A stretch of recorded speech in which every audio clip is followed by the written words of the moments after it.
이 시간 은혜 받으실 하나님의 말씀 구약성경 사무엘하 14장 25절부터 33절에 기록된 말씀 구약성경 485쪽에 있습니다. 사무엘하 14장 25절부터 끝까지 한 목소리로 봉독하시겠습니다. 온 이스라엘 가운데서 압살롬같이 아름다움으로 크게 칭찬받는 자가 없었으니 그는 발바닥부터 정수리까지 흠이 없음이라. 그의 머리털이 무거움으로 연말마다 깎았으며 그의 머리털을 깎을 때 그것을 달아본즉 그의 머리털이 왕의 저울로 200세겔이었더라. 압살롬이 아들 셋과 딸 하나를 낳았는데 딸의 이름은 다말이라. 그는 얼굴이 아름다운 여자더라.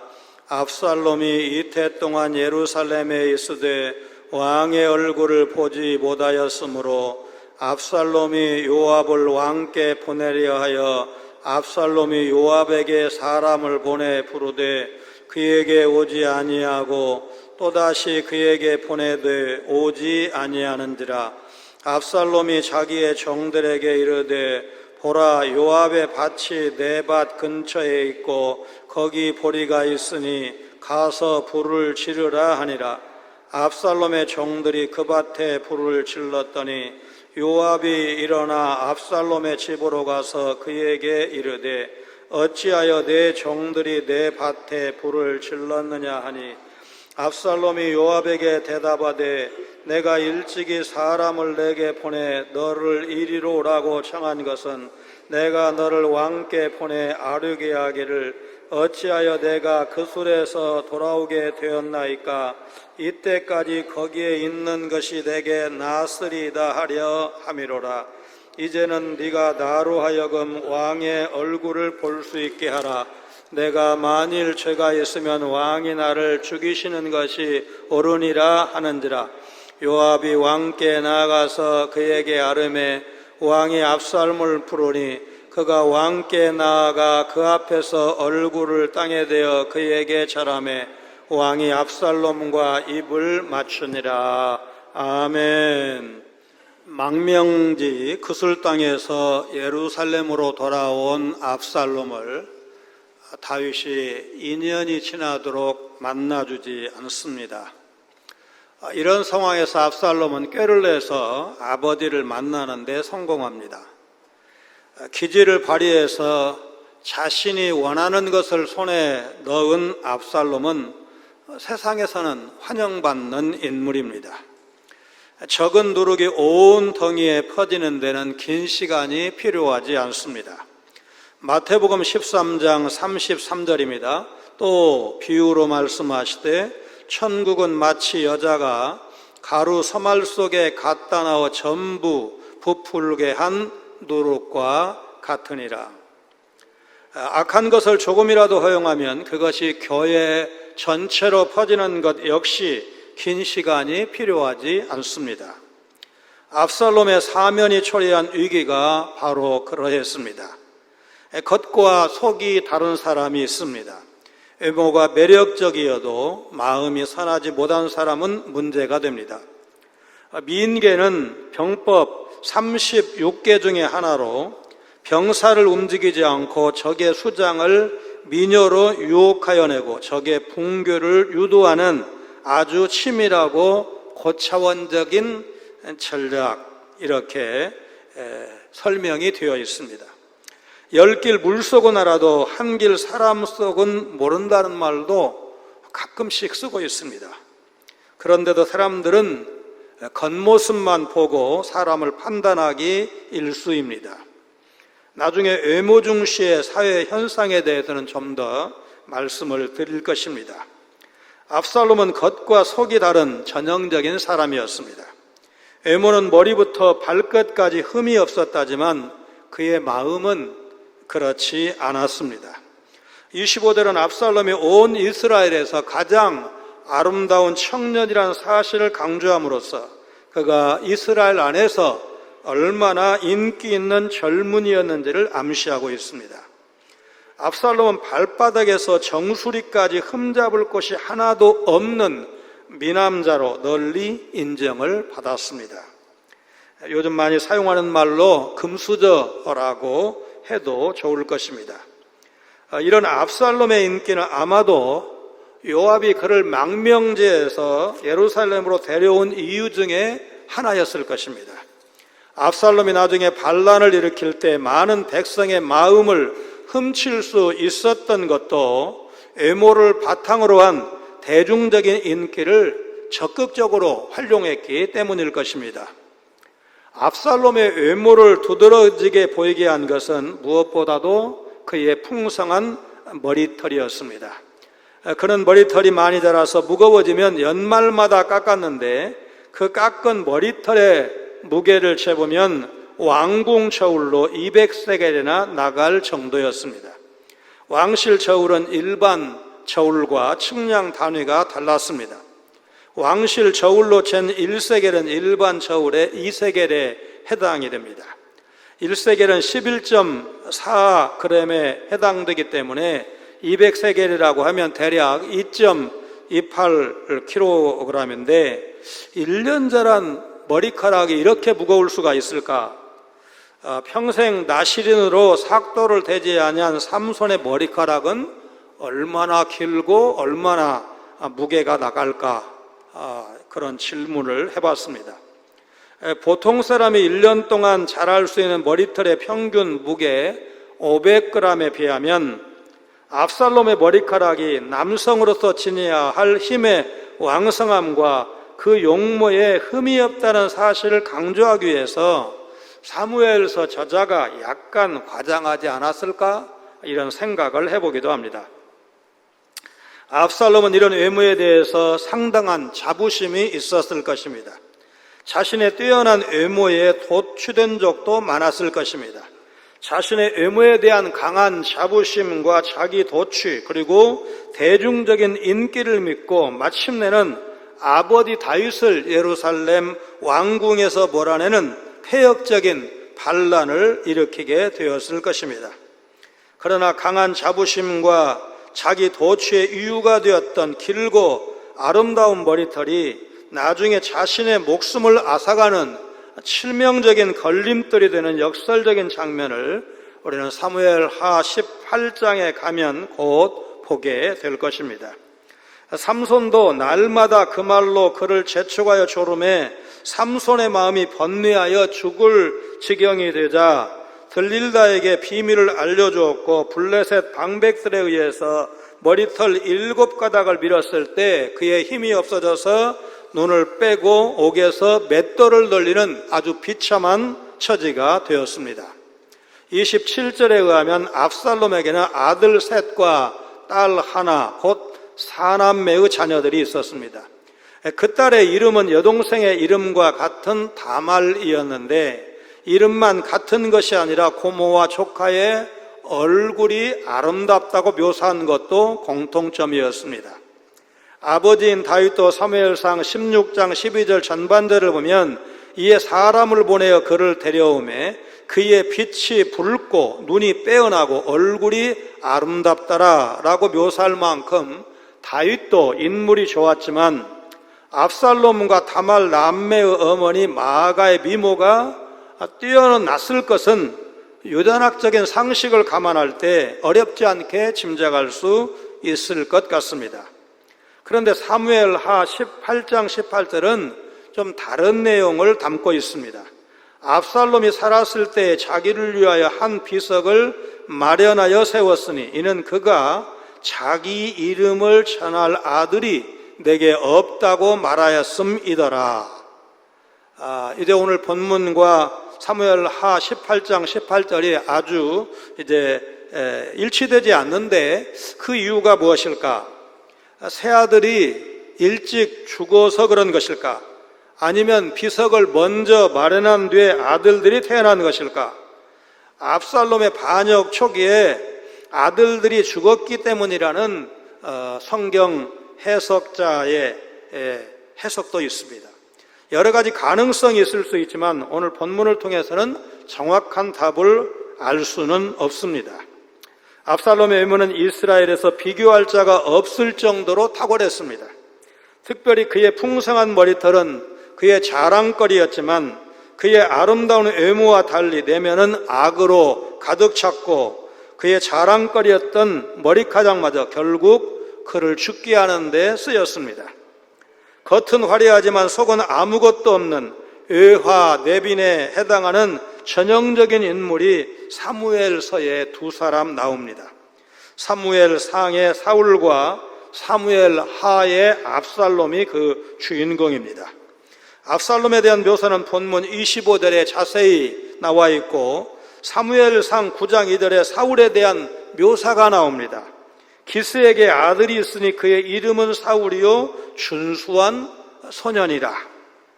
준수하다는 말을 이제 금방 알지만 그래도 영어 성경이 뭐라고 표현했나 궁금해서 한번 찾아봤더니 handsome, young man. handsom이라는 말 많이 쓰잖아요. handsome boy. 아주 잘생겼다, 잘생긴 이제 남자다 그런 말이잖아요. 이스라엘 자손 중에 그보다 더 준수한 자가 없고 키는 모든 백성보다 어깨 이만큼 더 컸더라. 얼굴 엄청 잘생겼는데 키도 얼굴이 하나 더 있을 만큼 다른 사람들이 다 어깨밖에 닿지 않을 정도로 그렇게 컸다고 묘사하고 있습니다. 그런데 하나님은 사람과 달리 외모에 별로 주목하지 않으십니다. 하나님은 인물 잘난 사람을 쓰시는 게 아니라 전심으로 자기에게 향하는 자들을 위해서 능력을 베푸신다. 역대하 16장 9절에서 말씀하고 있습니다. 예배당은 점점 아름답고 커지지만 내실이 약하다는 평가가 끊이지 않고 있습니다.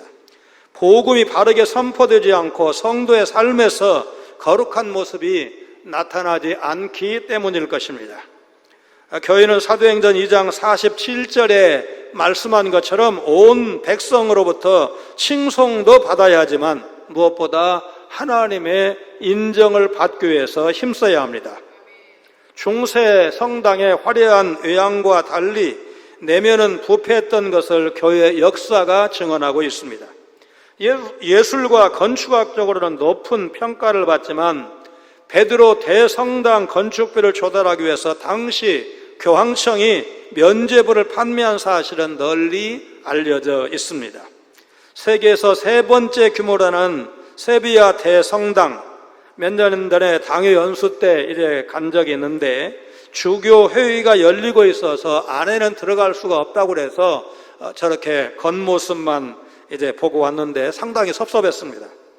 천재 건축가 안토니 가우디가 설계해서 그의 죽음 100주년이 되는 2026년에 완공 예정이라는 바르셀로나의 사그라다 파밀리아 대성당도 감탄의 연속입니다. 중간에 여러 가지 사정으로 중단된 적도 있었지만 1344년부터 1929년까지 거의 600년 동안 929년에 세워졌던 예배당 그 터에다가 이제 다시 지은 것을 감안하면 1000년 동안 건축한 프라하의 비투스 대성당, 여기는 또 세계 5대 성당 안에 들어간답니다.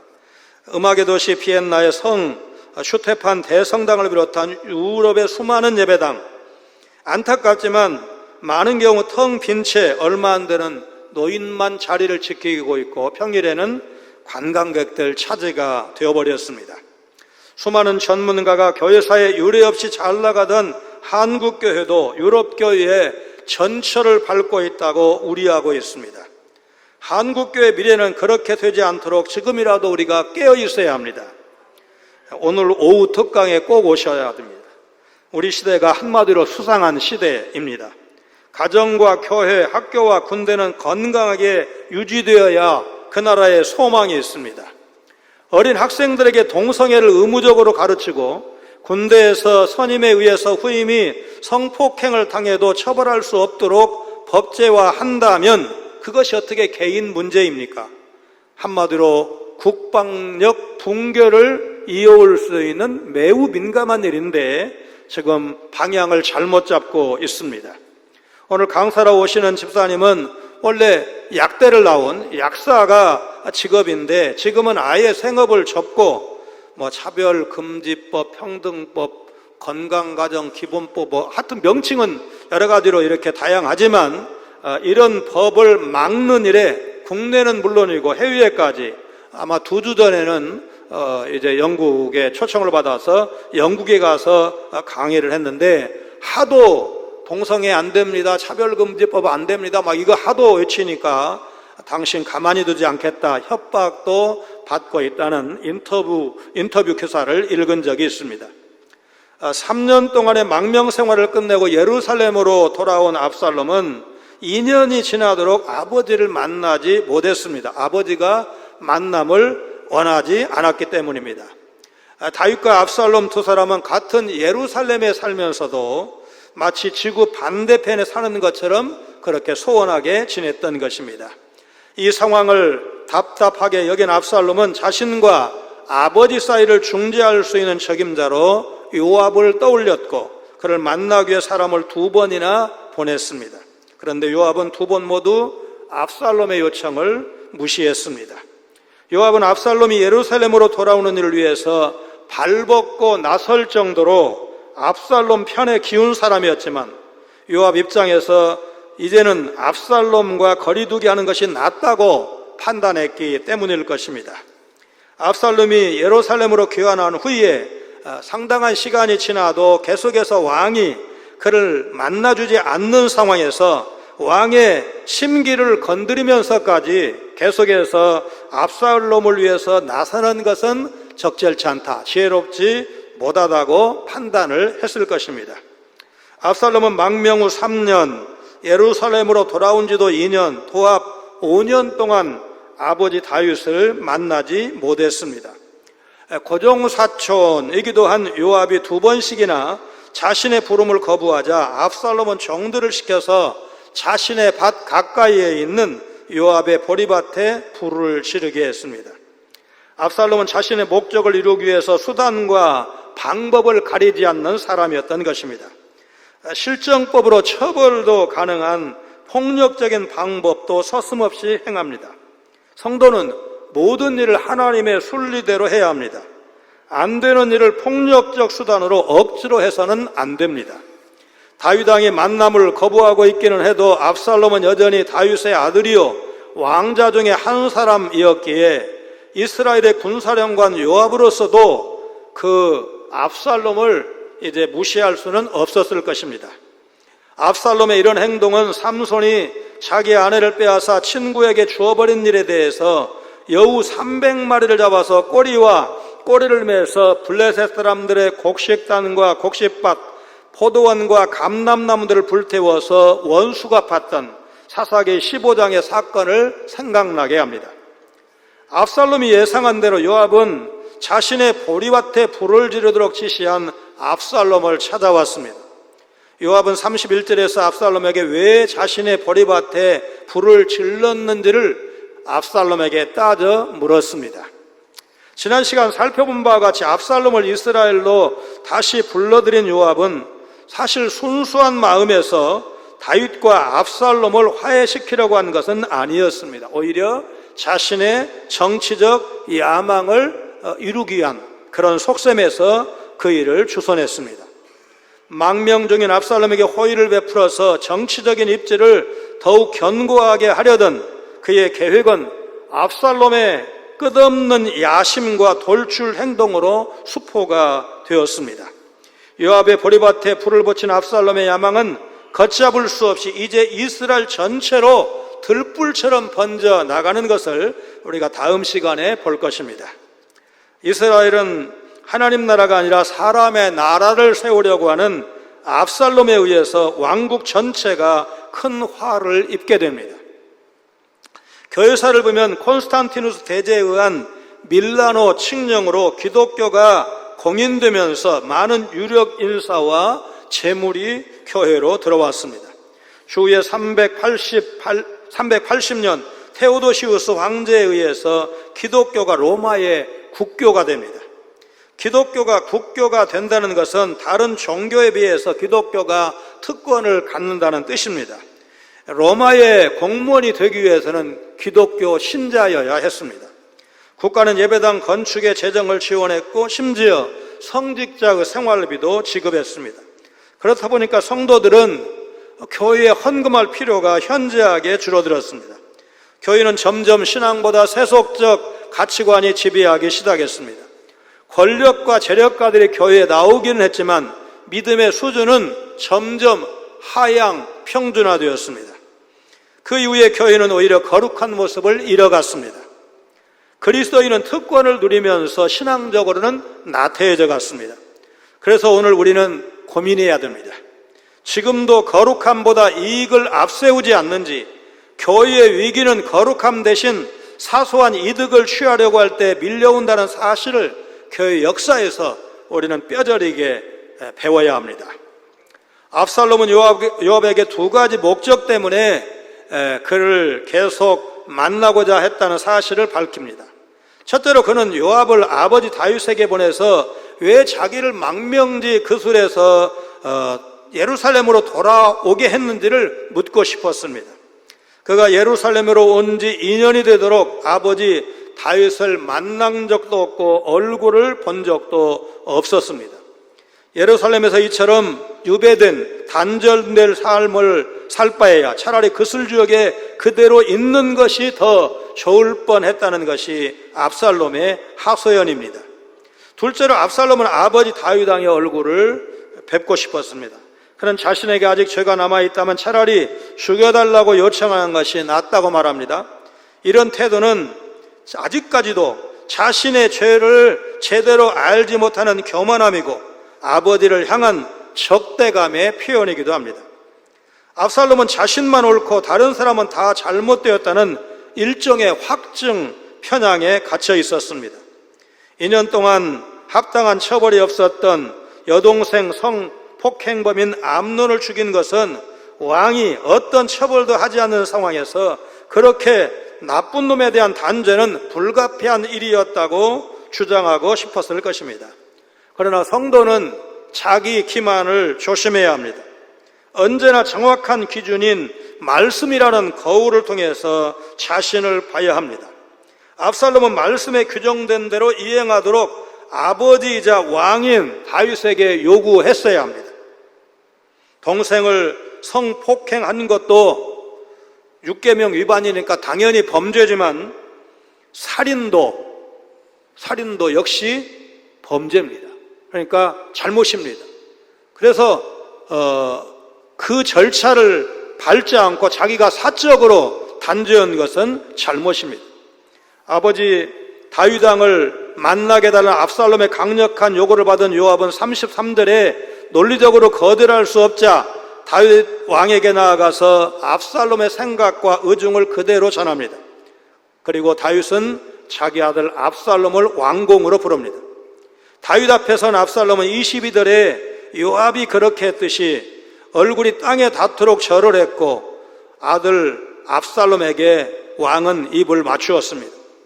두 사람이 이렇듯 히브리 사람들 전통대로 서로 만나서 입을 맞추기는 했지만 여전히 둘 사이에 찬바람이 붑니다. 의미 있는 대화 장면이 없습니다. 아버지, 형을 죽인 건 제 잘못입니다. 용서해 주세요. 아니다, 내 잘못이다. 그놈을 법대로 엄하게 다스렸어야 하는데 처벌하지 않은 내 잘못이 크단다. 그렇게 서로 말했어야 하는데 어느 쪽에서도 죄와 실수를 인정하는 모습을 보이지 않고 있습니다. 압살롬이 진정으로 자신의 잘못을 회개했다면 잠잠히 아버지의 처분, 하나님의 처분을 기다려야 했습니다. 먼저 나서서 사람을 통해 방법을 꾀하는 것은 가슴 깊이 회개한 사람의 모습이 아닙니다. 누가복음 15장 20절이 보여주는 탕자와 그의 아버지에게서 볼 수 있는 포옹도 없고 감격적으로 달려오는 장면도 없습니다. 창세기 33장에서 에서와 야곱이 화해하는 모습, 그리고 45장 2절, 14절, 15절에 요셉과 형들의 해우 장면에서 언급된 것 같은 그런 뜨거운 눈물도 없었습니다. 요셉이 큰 소리로 우니 애굽 사람에게 들리며 바로의 궁중에 들리더라. 자기 아우 베냐민의 목을 안고 우니 베냐민도 요셉의 목을 안고 우니라. 요셉이 또 형들과 입맞추며 안고 우니 형들이 그제서야 요셉과 말하니라. 두 사람의 삭막한 만남은 머지않아 압살롬이 아버지 다윗을 몰아내고 왕권을 장악하기 위해서 반란을 일으키는 앞으로의 상황을 암시하는 것으로 보입니다. 다윗이 요압의 중재로 압살롬을 복권시킨 결정은 국가의 지도자로서 지켜야 할 공의보다 사적인 아버지로서의 연문에 휩쓸린 것입니다. 압살롬은 공의대로 심판받았어야 했습니다. 압살롬은 회개하지 않았지만 다윗과 화해하고 복권이 됩니다. 다윗의 이 잘못된 결정으로 하나님의 백성들은 기준을 상실하고 큰 위기를 맞게 됩니다. 다윗은 압살롬의 죄를 묵인함으로 후에 자신의 왕위까지 찬탈당하는 국가적 위기에 빠집니다. 내전 시 압살롬 군대의 전사자가 2만 명이라는 이제 18장 7절 말씀을 생각하면 다윗의 이 결정은 잘못된 결정입니다. 오늘날 교회는 좀 다를까요? 교회의 외적 표지인 권징과 치리를 제대로 시행하고 있습니까? 권징과 치리가 사라진 교회에서는 순전한 교리와 건전한 삶을 찾아보기가 어렵습니다.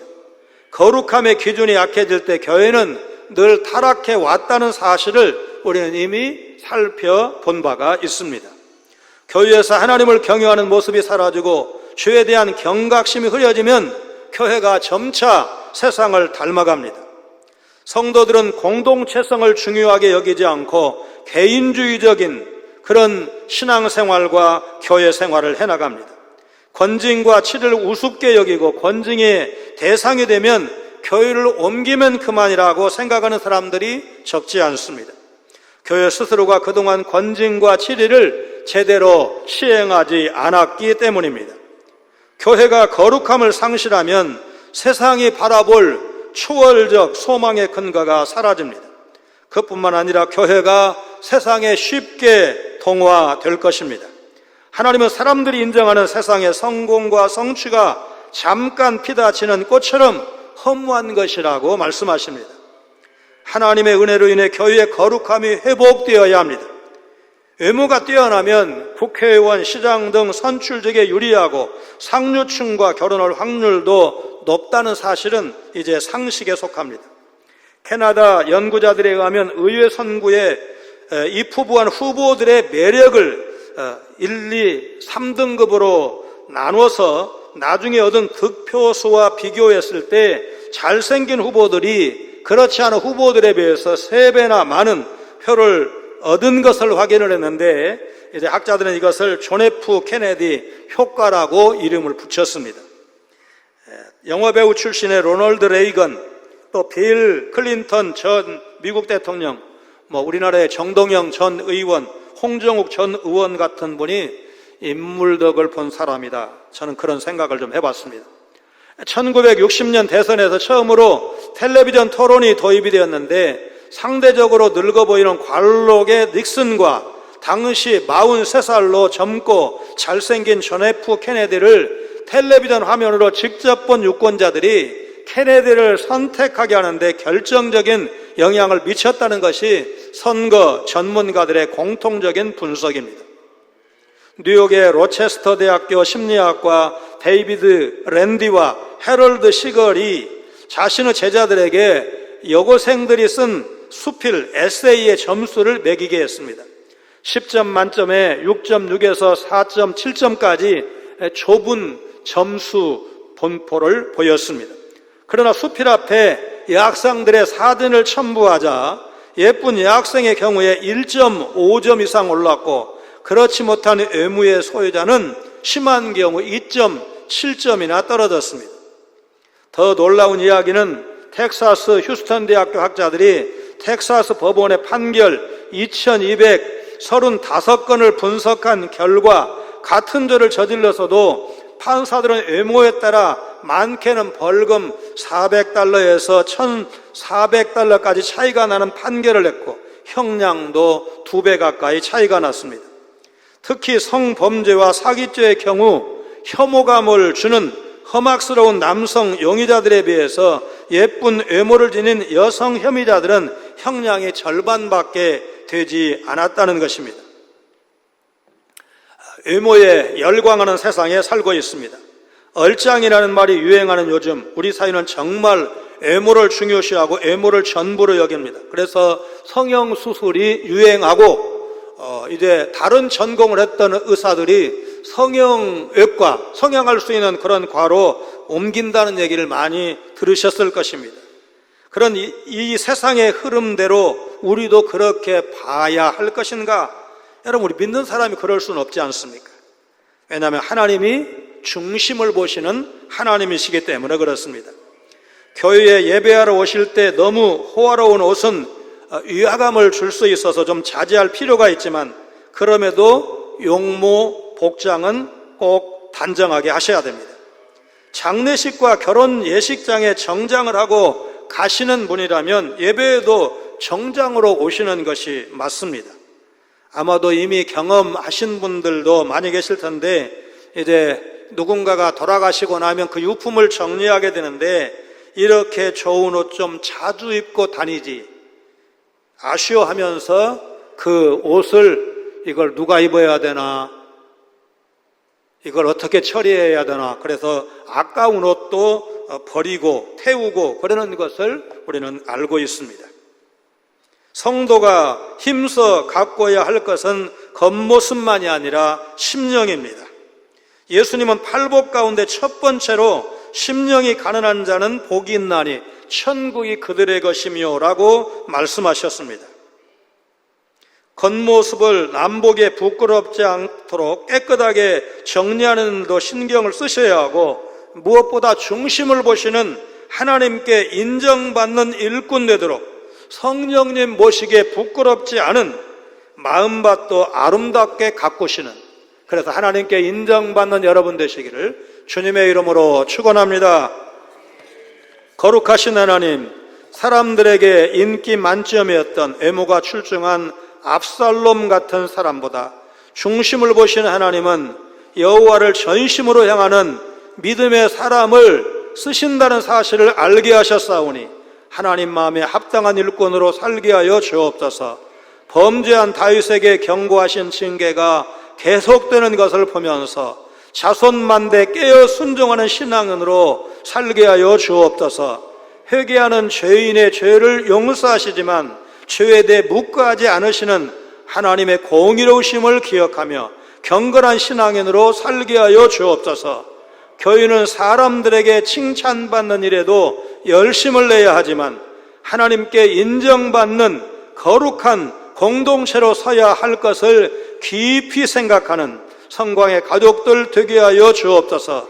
교회의 위기는 거룩함을 추구하지 않고 사소한 이득을 취하려고 할 때 다가온다는 사실을 교회사를 통해서 배웠사오니 이 교훈을 잊지 않고 교회의 본질을 끝까지 놓치지 않는 우리 교회와 성도들 되게 하여 주옵소서.